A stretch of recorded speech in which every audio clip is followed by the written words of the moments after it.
통상 우리 얘기하는 고난주의입니다. 주님의 고난을 기억하고 묵상하며 그것이 내 삶의 어떤 것인가를 기억해보는 고난주의이기도 합니다. 요즘은 1년 52주 주일 중에 가장 엄숙하고 심각하게 오늘 하루를 지내야 할 것 같습니다. 오늘 하나님의 말씀도 깊이 새겨가면서 우리 속을 다시 한번 치는, 그래서 나를 새롭게 바꾸는 오늘 되기를 주의 이름으로 축원드립니다. 오늘 무엇부터 출발하냐? 의에 죽이고 목마른 자가 도대체 뭘까? 의에 죽이고 목마르다. 도대체 예수님은 왜 고난을 당하셨을까? 신이 인간의 몸으로 이 땅에 오셔서 누가 뭘까? 도대체 왜 고난을 당했을까? 진짜일까? 가짜일까? 설마 그게 진짜라면 어떻게 인간이 그런 얘기를 만들어낼 수 있었을까? 대단한 거죠. 세상이 진짜 합수성합니다. 맨날 뉴스 들기가 거북할 정도로 별별 얘기가 다 나옵니다. 어머니가 또 4살 딸을 그렇게 또 죽이고 묻어대면서 그것만 문제가 아니라 보통 심각한 것이 아니죠. 그런데 아무리 그런 세상에 여러분 스스로가 나는 옳다, 나는 바르다, 나는 의인이다 하고 아무리 산다고 한들 내가 의인이 될 수가 있는 것은 아니지요. 의가 굉장히 중요합니다. 지금은 특히 정의, 공의, 이 의라고 하는 것이 상당히 중요한데 하나님의 나라는 뭘까? 하나님의 나라는 의가 이루어지는 곳이 하나님의 나라입니다. 다른 거 따질 필요가 없습니다. 제가 주보 뒤에 이야기 나누어서 나는데 어떤 얘기를 할 필요도 없이 결론적으로 하나님의 나라는 의가 통하는 나라고 의가 이루어지는 나라죠. 근데 이 의 하면 여러 개도 얘기해요. 어떤 목사님들은 의를 설교할 때마다 어렵다는 것은 하나님과 관계다. 맞습니다. 하나님과 관계죠. 의롭다는 말은 하나님의 나라에 들어가려면 의가 이루어야 되니까 이 속에 사는 사람들을 우리는 의인이라고 얘기합니다. 그러니까 만약에 내가 하나님 나라에 산다면 나는 무슨 일이 되어야 한다는 거죠? 의인이 되어야 한다는 거죠. 그런데요, 여러분 스스로도 한번 가만히 생각해 보십시오. 여러분 스스로 의인이 될 수 있습니까? 없습니다. 인간이 의인이 될 수 없습니다. 그렇게 사고치고 뉴스에 나오는 그 모든 사람들이 그러면 다 악인이냐? 악인일 수도 있고 아닐 수도 있고요. 날마다 왔다 갔다 합니다. 여러분도 어제 왔다 갔다 하셨죠? 오늘도 왔다 갔다 하셨잖아요. 오늘도 순간적으로 어떨 때는 의인이 됐다가 어떨 때는 악인이 됐다가 끊임없이 나는 탕자가 됐다가 또 하나님께 아버지께 돌아왔다가 또 집 나갔다가 돌아오는 이것이 반복되는 것이 우리의 삶이라는 거죠. 그래서 하나님은, 예수님은 우리에게 이렇게 얘기했어요. 의인은 없나니 하나도 없다. 바울이 그렇게 얘기했던 것처럼 의인은 없습니다. 그런데 하나님의 나라에 사는 이 사람을 의인이라고 불러야 되니까 우리가 하나님의 나라에 들어간다면 우리를 보고 의인이라 불러주겠다. 그거를 칭한다라고 하는 거죠. 칭한다. 그래서 의인은 의인인 것입니다. 그럼 의인이 뭐냐? 의인이 도대체 어떻게 살아야 하느냐의 문제인 거죠. 지난주도 알파고를 얘기했고요. 심각합니다. 그죠? 여러 얘기. 문제는 그 모든 거에 답이 뭐냐면 사람이죠. 사람이 어떤 마음을 가지고 어떤 생각을 가지고 살아가느냐에 따라 이곳이 하나님의 나라가 될 수도 있고 이곳이 진짜 세상에 사단이 통치하는 악한 나라가 될 수 있는 것입니다. 우리의 마음이죠. 마음. 우리가 어떻게 살아가느냐.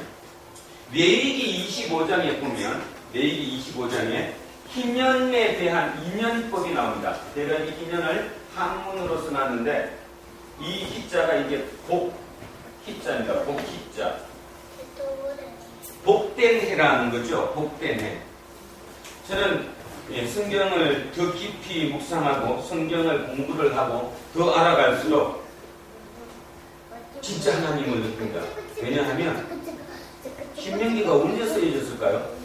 정확하게는 모릅니다. 근데 사실은 신명기가 아무리 빨리 쓰여졌다고 하더라도 글로 쓰여진 것은 최소한 2500년 전이었고요.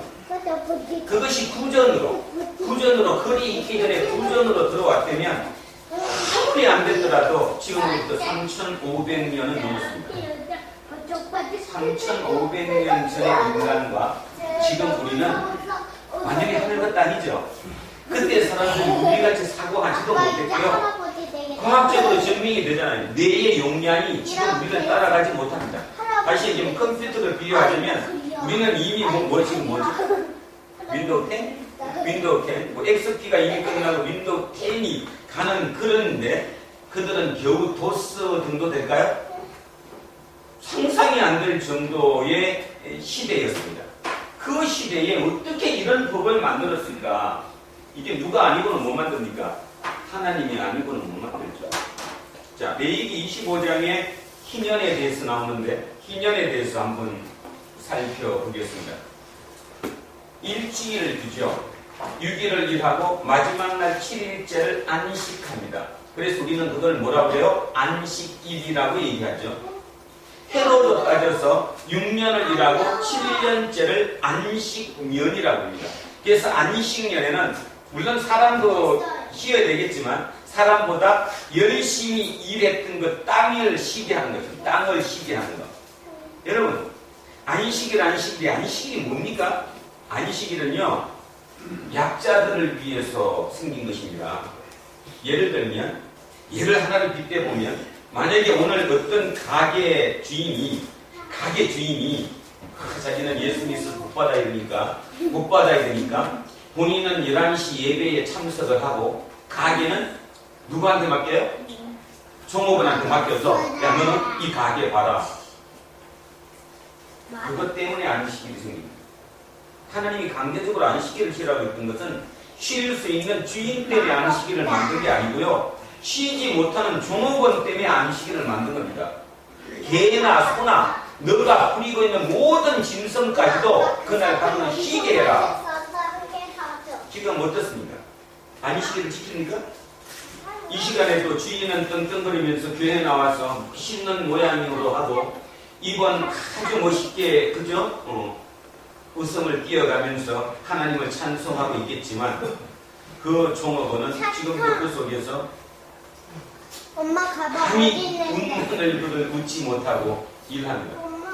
그것을 없애기 위해서 지금부터 그 오래전에 명령하신 겁니다. 하나님. 안식일이죠. 그래서 땅을 쉬게 합니다. 6년을 경작했으면 7년 때는 한 해를 쉬어주게 해야 땅도 살아난다. 그래서 안식년이라는 게 있죠. 그 안식년이 7번 지나면 77에 49. 몇 년입니까? 49년. 그 49년 다음 해, 그러니까 정확하게 따지면 몇 년째죠? 50년째에 안식년을 만든 게 아니라 희년을 만들었습니다. 이 희년은 첫 번째, 빚을 뭐합니까? 탕감해줍니다. 모든 빚쟁이의 빚은 오늘부터 없는 것으로 한다. 빚이 탕감되는 것이고요. 두 번째, 종이 해방되는 것입니다. 지금부터 모든 종들은 풀려나는 거죠. 자유인이 되는 것입니다. 세 번째, 땅, 토지. 토지를 만약에 내가 샀으면 원주인에게 토지를 돌려줘야 합니다. 이게 희년입니다. 희년. 대단하지 않습니까? 오늘 예수님의 고난에 대해서 묵상하는 것입니다. 생각하는 겁니다. 왜 예수님이 이 땅에 오셔서 고난 당하실까를 생각하는 거다. 그거의 가장 결정적인 이유가 하나님의 나라 때문이라는 거죠. 하나님의 나라는 그럼 어떤 나라냐? 하나님의 나라는 이런 곳입니다. 하나님의 나라는 이런 곳, 살만한 곳. 한 번만 더 정리합니다. 하나님의 나라는 어떤 곳이냐면 50년째 되는 해는 뭐가 되고요? 모든 빚이 탕감되고, 두 번째는 50년째가 되는 그 해는 모든 모무이 팔렸던 노예, 종들이 해방되는 거고 돈 한 푼 없이. 세 번째는 만약에 내가 땅을 팔아먹었어요. 너무너무 힘든 상황에서 그러면 50년째는 그 땅을 원주인에게 도로 돌려주는 것. 아무 대가 없이. 이것이 희년입니다.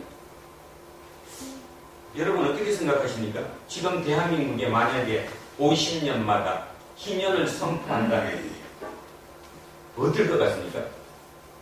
여러 답이 있을 것입니다. 지금 기득권을 누리는, 자유를 누리는, 쾌락을 누리는 그 사람들은 절대로 저건 없어야 된다고 할 것이고, 두 번째, 진짜 절망적이고 답이 없는 사람들은 진짜 맞아. 저게 있어야 돼 하고 절대적으로 희년을 갈망하겠죠.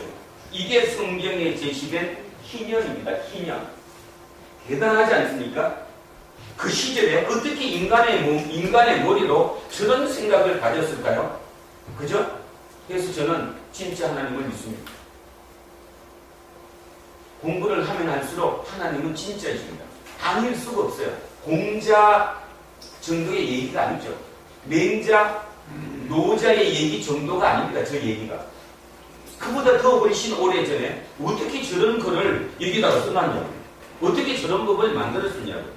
바로 하나님의 나라란, 정리하면 하나님의 나라란 결국 희년이 선포될 수 있는 곳입니다. 적어도 몇 년 동안은 50년에 한 번 정도는 새로운 판이 뒤집어지는, 그리고 다시 똑같은 선상에서 다시 한번 기회를 주는 이런 곳, 이곳이 하나님의 나라입니다. 그게 희년입니다. 그런데요, 단 한 번도 이스라엘이라는 나라에서 희년이 실시가 됐을까요? 안 됐을까요?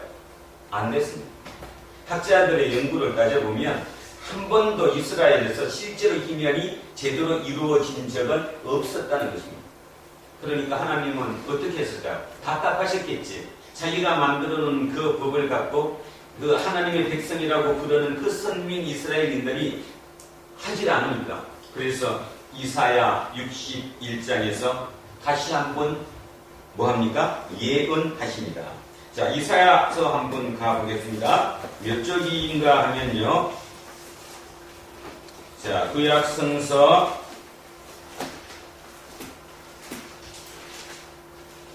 1043쪽 아니면 2쪽입니다. 1042쪽 아니면 1043쪽. 이사야서 61장입니다. 자, 한번 보시기 바랍니다. 1042쪽 아니면 1043쪽에 이사야 61장 1절 2절입니다. 1절 2절. 자, 같이 한번 합독하시겠습니다. 천천히 읽습니다. 시작. 주 여호와의 영이 내게 내리셨으니 이는 여호와께서 내게 기름을 부어사 가난한 자에게 아름다운 소식을 전하게 하려 하시니라. 나를 보내사 마음이 상한 자를 고치며 포로된 자에게 자유를, 갇힌 자에게 노임을 선포하며 여호와의 은혜의 해와 우리 하나님의 보복의 날을 선포하여 모든 슬픈 자를 위로하되. 아멘. 뭡니까? 희년이죠. 제가 한번 천천히 다시 했습니다. 주 여호와의 영이 내게 내리셨으니 이는 여호와께서 내게, 이 내게가 누구입니까? 메시아입니다. 이 메시아에게 기름을 부으사. 그래서 우리는 메시아를 뭐라고 해요? 기름 부음을 받은 자라고 얘기하죠. 기름 부음을 받은 자, 이 메시아에게 기름을 부으셔서 가난한 자에게 아름다운 소식을 전하게 하시고 나를 보내사 마음이 상한 자를 고치고 포로된 자에게 자유를 주고 갇힌 자에게 노임을 선포한대요. 그러면서 이게 뭐라고 했냐면 여호와의 은혜의 해와, 여기 여호와의 은혜의 해, 바로 이게 희년입니다. 희년. 여호와 은혜의 해, 이게 바로 뭐라고요? 희년. 희년이, 이 희년과 우리 하나님의 보복의 날, 자, 두 가지를 얘기했습니다. 희년도 있지만 당연히 하나님의 뭔도 있으니까 심판도 있다라는 거죠. 그래서 하나님의 보복의 날을 선포하여 모든 슬픈 자를 위로하신다라고 지금 말씀하고 있습니다. 이게 하나님의 뜻입니다.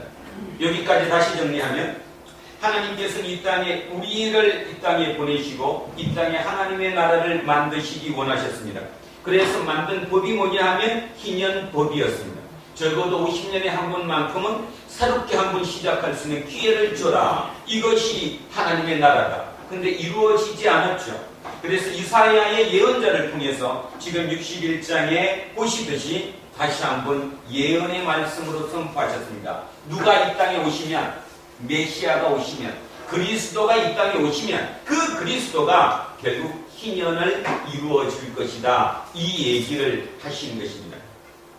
우연의 일치인지 우리의 인간의 눈으로 보면 우연의 일치라고 할 수 있겠지만 하나님의 큰 그 계획 속에 자 누가복음으로 넘어오십니다. 누가복음 4장으로 오십니다. 94쪽입니다. 누가복음 4장으로 넘어오십니다. 94쪽. 자, 누가복음 4장 94쪽입니다. 16절부터 21절까지입니다. 자, 다시 한번 천천히 같이 합독하시겠습니다. 누가복음 4장 16절부터 21절까지입니다. 예수께서 그 자라나신 곳 나사렛에 이르사 안식일에 늘 하시던 대로 회당에 들어가사 성경을 읽으려고 서심해 선지자 이사야의 글을 들이거늘 책을 펴서 이렇게 기록된 데를 찾으시니 곧 주의 성령이 내게 임하셨으니 이는 가난한 자에게 복음을 전하게 하시려고 내게 기름을 부으시고 나를 보내사 포로된 자에게 자유를 눈먼 자를 다시 보게 함을 전파하며 눌린 자를 자유롭게 하고 주의 은혜의 해를 전파하게 하려 하심이라 하였더라. 책을 덮고 그 맡은 자에게 주시고 앉으시니 회당에 있는 자들이 다 주목하여 보더라. 이에 예수께서 그들에게 말씀하시되 이 글이 오늘 너희 귀에 임하였느니라 하시니. 아멘. 예수님께서 자기 고향 나사렛에 가셨습니다. 옛날에는 회당에서 매 안식일마다 예배를 드리지요. 그때는 지금처럼 제가 설교하는 것처럼 설교자가 앞에서 설교하는 것이 아니고 두루마리 성경이 있으면 회당장이 지정한 누군가가 그 두루마리 그 주어지는 그 본문을 낭독하고 자기의 의견, 간단한 의견을 피력하고 마치는 형태였습니다. 그런데 어느 날인가 예수님께서 자기 고향에 회당에 예배를 드리러 갔고 거기에서 회당장이 오늘 말씀을 낭독해 달라고 부탁을 받았습니다. 예수님께서 그날 맡은 본문을 받아가지고 그걸 읽었다는 거죠. 근데 그날 본문이 바로 오늘 읽었던 이사야 61장 1절 2절 말씀이셨다는 것입니다. 그런데요, 제가 한번 다시 읽겠습니다. 여러분이 지금 얼마나 제대로 읽었는가 아닙니까? 제가 한 번만 다시 읽습니다. 18절 주의 성령이 내게 임하셨으니 이는 가난한 자에게 복음을 전하게 하시려고 내게 기름을 부으시고 나를 보내사 포로된 자에게 자유를 눈먼 자에게 다시 보게 함을 전파하며 눌린 자를 자유롭게 하고 주의 은혜의 해 기년이죠. 기년. 이 기년을 전파하게 하려 하심이라 하였더라. 예수님이 지금 뭐 하나 안 읽으셨어요. 누가 문선미가 좋습니까? 지금 뭐가 틀립니까? 하나님의 보복의 날을 생략하셨습니다. 자, 여러분, 예수님이 자기가 본문을 정한 것이 아니고요. 그때는 이런 성경책이 있는 것이 아니니까 그날에 정해진 본문 이사야 61장 1절 2절이라고 우리가 부르는 그 본문의 두루마리를 받으셨습니다. 그래서 대신 그날 대표로 그걸 읽게 되었습니다. 읽었으면 그대로 다 읽으셔야 되는데 생략하고 읽으셨습니다. 지금 우리가 아까 읽었었던 거는 밑에 뭐가 나옵니까? 주의 은혜의 해를 전파하고 다음에 뭐가 나오잖아요. 보복의 심판의 날이 나오죠. 생략했습니다. 안 읽으셨습니다. 그리고 한마디의 코멘트도 없이 그 다음에 책을 덮고 맡긴 자에게 주시고 가서 자리에 앉으셨어요. 그러니까 회당에 모인 모든 사람들이 저 사람 뭐야? 두 가지 점이 있었죠. 하나는 코멘트가 없으셨습니다. 그날 읽기로 했으면, 설교를 하는 것이 아니라 읽기로 했으면 읽은 내용에 대해서 자기의 의견이라든가 자기의 얘기 한마디를 어떻게 첨가하시는데 그 말도 없이 그냥 자리에 가서 앉으셨어요. 두 번째, 그거보다 더 놀란 게 뭐였겠습니까? 다 정확하게 읽지를 않으셨어요. 빼먹고 읽으셨어요. 여기서 여러분 뭔 감을 느끼셨습니까? 지금 이 얘기를 들으면서 또 뭐 아무 생각이 안 드셨습니까? 예수님이 되신 것은 철저하게 성경 말씀대로 이루어지게 하셨다는 것이죠. 근데 그것보다 더 중요한 거, 그 말씀에다가 한 단계 업그레이드 되시켜서 새롭게 선포했다는 것입니다. 그럼 왜 심판의 날을 빼먹었을까? 심판은 지금 오는 것이 아니라 나중에 오는 거죠. 예수님이 보셨을 때 지금 중요한 것은 뭐가 먼저입니까? 심판이 뭐죠? 지금도 심판합니다. 교회에서 설교할 때 심판합니다. 급주죠. 너 벌 받는다. 그치? 주의를 안 지키면 너 벌 받는다. 교통사고 난다. 뭐 그런 얘기 해요. 또 어떤 분들은 이렇게 설교도 하죠. 어차피 11조 해라. 안 한 것만큼 결국 하나님이 다 빼먹게 한다. 그래서 사고가 나게 하고 병이 들게 하고 그 돈 다 쓴다. 그러니까 미리 알아서 해라. 그 선포를 안 하셨다는 거예요. 그 선포를. 그리고 철저하게 선포한 게 뭐냐면 희년에 대해서 선포한 거예요. 희년에 대해서. 결국 이 얘기죠. 빚을 탕감하는 거고 종을 놓여주는 거고 토지를 물려주는 거. 이 얘기의 그 확장에서 진짜 삶이 힘든 그들, 약자, 오직 하나님밖에 기댈 수 없는 그들, 그리고 어떻게 살아야 할까 희망이 조금도 보이지 않는 그들에게 요만큼의 틈새에 희망을 보이게 하셨습니다. 오늘 우리 안병관 집사님 기도하실 때 보셨던 것처럼 그 암울한 겨울이 지나고 희망이 보이는 거죠. 성령의 봄바람이 불듯이, 바람이 불듯이 지금 예수님께서는 그것을 지금 우리에게 선포하고 계신 겁니다. 자, 마지막 21절 같이 읽습니다. 21절 한 절입니다. 시작. 이에 예수께서 그들에게 말씀하시되 이 글이 오늘 너희 귀에 응하였느니라 하시니. 자, 정리 한번 해보겠습니다. 예수님이 해당장의 초청으로 오늘 말씀을 읽었습니다. 그럼 원래는 읽고 코멘트를 해야 하는데 코멘트도 없이 그냥 자리에 가서 앉으셨습니다. 말씀도 정확하게 읽은 게 아니라 뒤에 한 문단, 그 문장을 빼먹고 읽고 앉으셨습니다.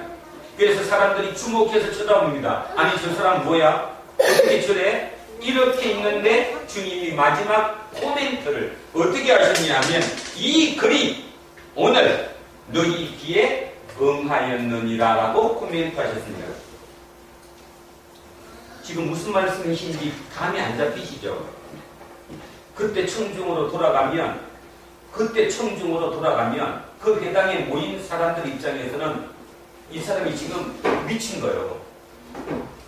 이 글이 오늘 너희 귀에 응했대요. 그러면 첫째 조건, 이게 응하려면 읽은 내가 누구여야 합니까? 메시아여야 하잖아요. 지금 내가 메시아라는 겁니다. 여러분은 그냥 아무 생각 없이 그냥 읽으려니까 성경 읽지만 엄청난 얘기를 지금 하고 계시는 거죠. 그 상상을 읽었습니다. 코멘트 없이 가서 그냥 앉았습니다. 사람들이 저 사람 뭐야 쳐다봤습니다. 그럴 때 한참 있다가 이 글이 오늘 너희의 귀에 응하였답니다. 응하려면 첫째 조건, 지금 읽은 내가 누구입니까? 메시아입니다. 누구를 선포하는? 희년을 선포하는. 그리고 오늘부터 이 순간부터 너 귀에 이 문장이 들린 이 순간부터 이제 희년이 시작된 겁니다. 희년이 시작된 거. 예수 그리스도는 왜 돌아가셨습니까? 결론이 이미 나왔습니다. 그죠? 예수님이 왜 십자가를 향해서 가셨고 기꺼이 그 십자가에 달려 죽으셨을까요? 막 싸워서 싸울 수 있는 게 아니니까 이것 때문에 죽으셨습니다. 그런데 이것은 혁명입니다. 근데 혁명은요, 총으로 하는 혁명, 칼로 하는 혁명은 한 세대가 못 갑니다. 아니, 한 세대가 아니라 불과 얼마 못 가요. 한국도 그렇죠. 한 세대 전에 혁명으로 이 땅을 바꾸겠다고 했던 박정희 대통령은 한 세대가 가기 전에 지금 역적으로 많은 사람들에게 몰려 있는 것처럼 또 하나 더 얘기할까요? 지금 시리아 사태가 무엇인지 아시죠? 시리아 사태. 시리아 사태가 결국 혁명입니다. 새로운 세상을 꿈꿔서 그들이 움직였는데 결국 그게 양쪽의 대등으로 피 흘리는 싸움이 되어서 지금 저렇게 모든 인간이 죽어가고 있습니다. 희년이 아니라 거꾸로, 희년이 아니죠, 그죠? 악년이지, 악년. 죽음으로 가고 있잖아요, 지금. 이 얘기는 무슨 얘기냐 하면 인간사에 부조리가 있고 인간사에 이런 것이 당연히 있다는 거예요. 살다 보면 이렇게 빚질 수도 있고 내가 종이 될 수도 있고 내가 땅을 팔아먹을 수도 있고 약자의 길로 몰려간다는 것입니다. 그러나 그것을 해결하는 길은, 뒤집는 길은 혁명을 하는데 이 혁명은 무혈혁명이죠. 이거의 전환입니다. 생각에 바뀌는 전환의 혁명이 필요한 것이지 총으로 있는 기득권자를 죽여서 그들 걸 뺏어서 내가 하는 혁명은 아니라는 게 인류 역사를 통해서 지금까지 증명되고 있다는 것입니다. 그렇다면 예수님은 옳았습니다. 왜 옳았습니까? 당당하게 십자가의 죽음으로 맞섰고 결과론이 뭐였습니까? 부활이었습니다. 다시 사셨다는 거예요. 다시 사셨어요. 부활이 없으면 기독교는 반짝을 겁니다. 여러분 혹시 여기 왜 오셨는가 모르겠습니다. 지금까지 그 오랫동안 예수를 믿으면서 그 고난주의를 날마다 지나면서 어떤 생각을 가지셨는지 모릅니다. 여러분의 기득권을 더욱더 확보하기 위해서, 기득권을 더욱더 안전하게 내가 잡고 있기 위해서 여기 오셔서 하나님께 기도하신다면 잘못돼도 어느 정도 잘못된 게 아니라는 거 아시겠죠? 그렇게 3, 40년 했더니 이 나라 기독교가 개독교가 됐습니다. 저도 이런 설교하기 싫습니다.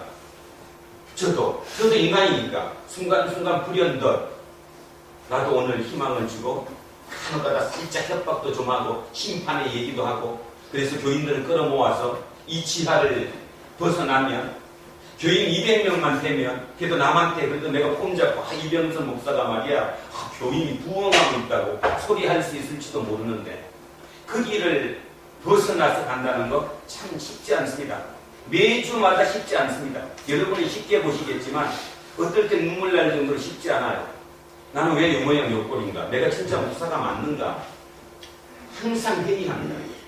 그런데 지난주에도 이 본문을 쭉 묵상하면서 그래 내가 맞다고 생각합니다. 내가 맞다. 삶이 내가 아무리 어려워도 예수님의 뜻이 조금이라도 고난이 알만하죠. 예수님은 고난의 길이었지만 그 길을 가셨습니다. 힘이 있었음에도 불구하고 그래야 이기는 것 아닌가. 그래서 매번마다 무혈혁명으로 세상은 뒤집어졌어요. 간디에 의해서, 슈바이처에 의해서, 만델라에 의해서, 그죠? 마틴 루터 킹에 의해서 그런 사람에 의해서 세상이 바뀌었지 총칼을 들이대고 혁명했던 네로에 의해서 박정희에 의해서 세상은 바뀌지 않았습니다. 그런데도 아직도 우리는 그 극치를 달리고 있으면서도 아직도 우리는 이 생각을 바꾸지 못합니다. 그것이 바로 희년입니다. 지금 예수님의 첫 설교 이 첫 얘기처럼 이것이 내게 임하면 이것을 내가 이루어야 하는데 오늘도 이걸 이루고자 얘기를 온 것이 아니라 내가 빨리 저렇게 되기를 원하는 내 마음의 소망을 갖고 이곳에 오셨을지도 모르겠습니다. 자, 그러면 마태복음 5장으로 다시 돌아가서 의에 줄이고 목마른 자는 복이 있나니 저들이 배부를 것이요 에 대한 답이 조금이라도 나오지 않았을까 생각합니다. 자, 의입니다. 의. 다시 정리하면 의를 한번 파자를 시켜보면요. 이 한문에 보십시오. 하나님이 진짜인가 아닌가. 이거죠, 이거. 양자죠. 여기에 플러스 뭡니까 이게? 나아죠, 나. 내 위에 뭐가 올라서 있어요? 양이. 그것이 의입니다. 나의 양이 누구예요? 어린 양. 어린 양이라 치면은 예수 그리스도가 내 위에 내 속에 한 몸이 된 것, 그것이 의라고요. 그러니까 한문도 이렇게 만들어졌는데 성경 문자가 대단하지 않습니까? 이런 걸 보면서도 힘이 없다고 생각하는 사람은 진짜 이해가 안 가. 진짜 이해가 안 간다니까. 그리고 머릿속에는 딴 생각밖에 안 들었어. 요즘 또 하나 제 얘기, 느낌을 하나 얘기하면 세상에 대해서. 요즘 모든 신문마다 갑작스럽게 어떻게 애기들 어린이 학교에 대한 그 사망이 몇 주째 지금 계속 나오고 있어요. 그죠? 근데 공통점을 하나 보지 못했습니까? 거기에 공통점에, 보도자료의 공통점에 계모라는 거예요. 아주 잘못된 겁니다, 그거. 왜 잘못됐냐 하면 우리가 판단을 오도하는 거예요. 계모였기 때문에 그랬다라고 우리의 기존 기존 우리의 고정관념을 건드리는 거지. 옛날에 그 있잖아, 누구죠? 홍지파티 할 때 그런 것처럼. 안 해요.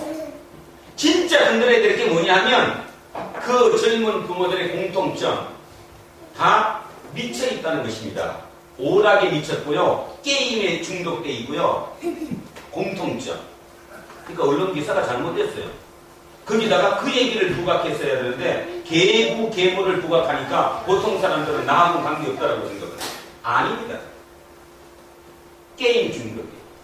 게임이 중독되니까 애가 지금 그치 애 오는 게 귀찮아. 안 울어야 되는데 저 애 때문에 지금 게임이 안 되는데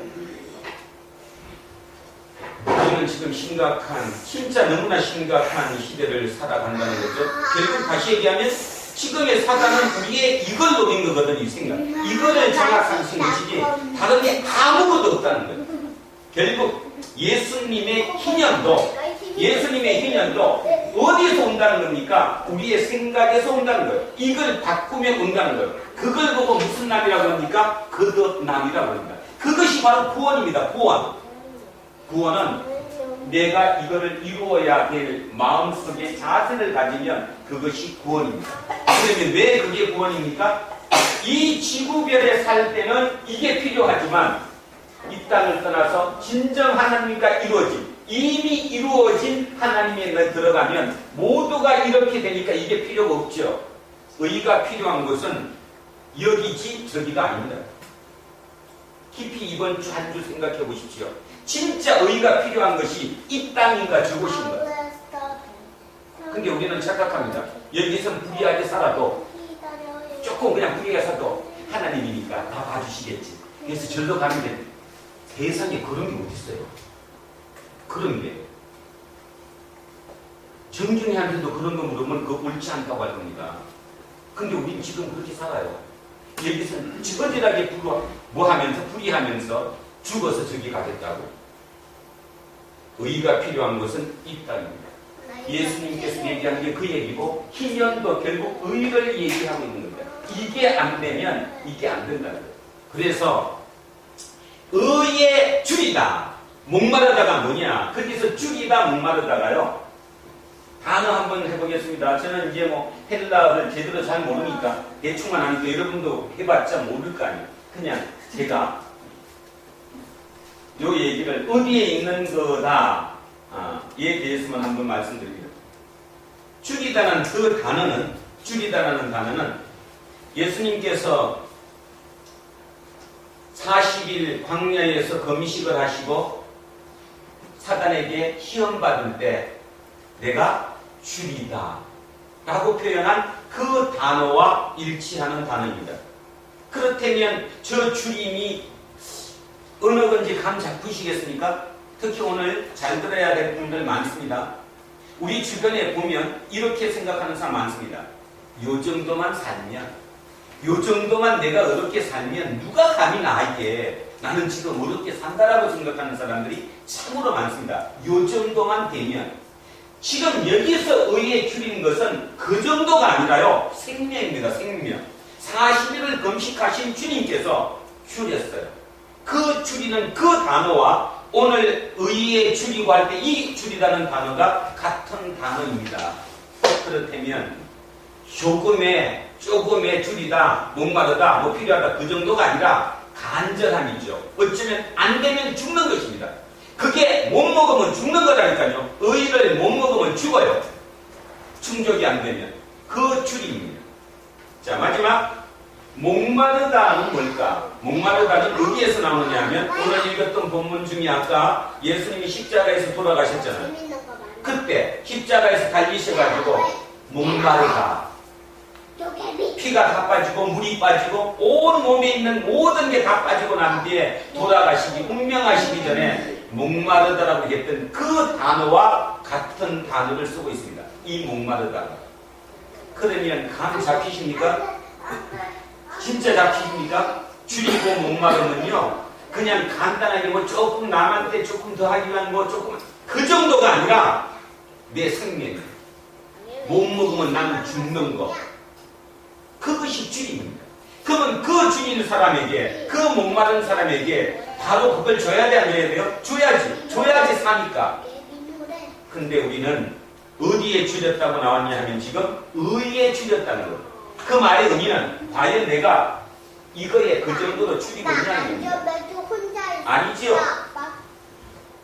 가슴 아픕니다. 저도 마찬가지입니다. 인간이 저렇게 살 수가 없는데 우리는 그렇게 생각해요. 쉽게. 근데 주님은 그렇게 사셨어요. 그러면서 우리에게 뭐라고 하는가 하면 성령이 내게 임하면 너도 그렇게 살 수 있다라고. 그리고 끊임없이 나를 따르라고 얘기하고 공자님도 자기 따르라고 얘기 안 했어요. 부처님도 나를 따르라 얘기 안 합니다. 감히 그 얘기를 쓰실 수 없습니다. 주님은 나를 따르라. 그 길을 우리는 그 얘기를 너무 들어서 식상하게 듣습니다. 피상적으로 들어. 아 그거 그냥 성경책에 있는 거야. 그리고 예수를 믿는데요. 믿으면 구원받는 건데 자기는 믿기 때문에 구원받는답니다. 아니요. 여러분 안 믿잖아요. 안 믿습니다. 예수님 안 믿어요. 여러분 그건 못 받는 겁니다. 그지?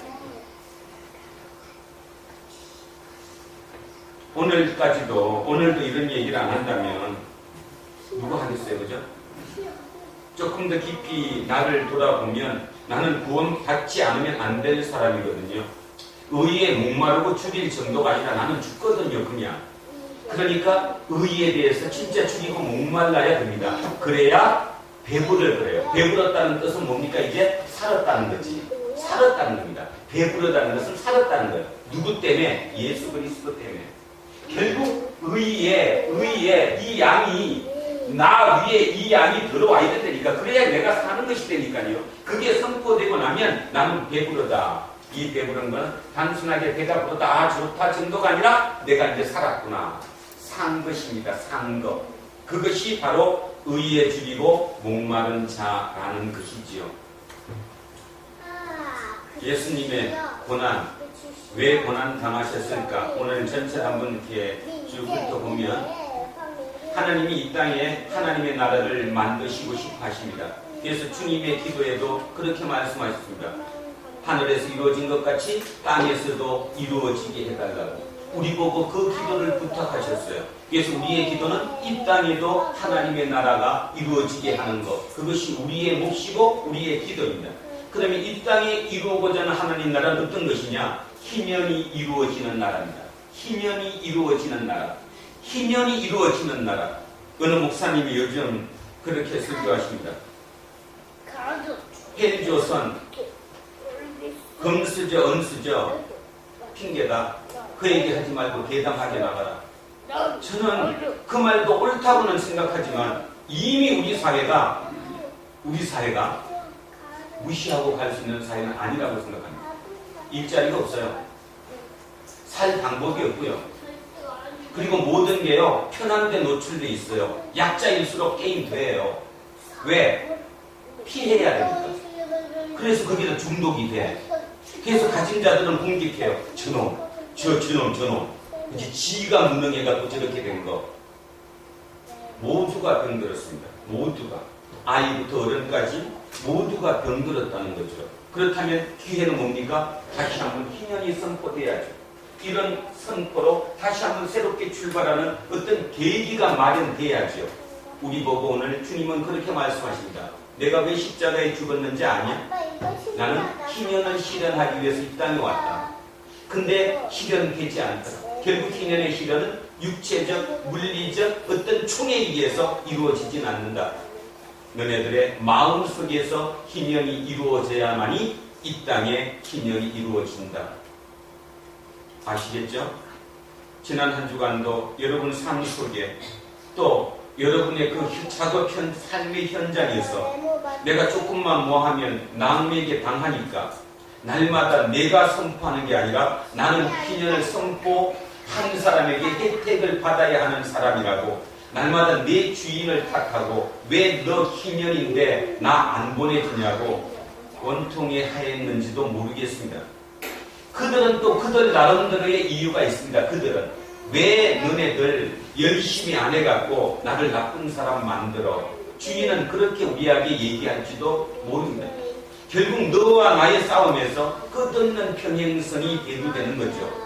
이 나라는 그래서 심각해졌습니다. 적어도 10년 전까지는 이 정도는 아니었어요.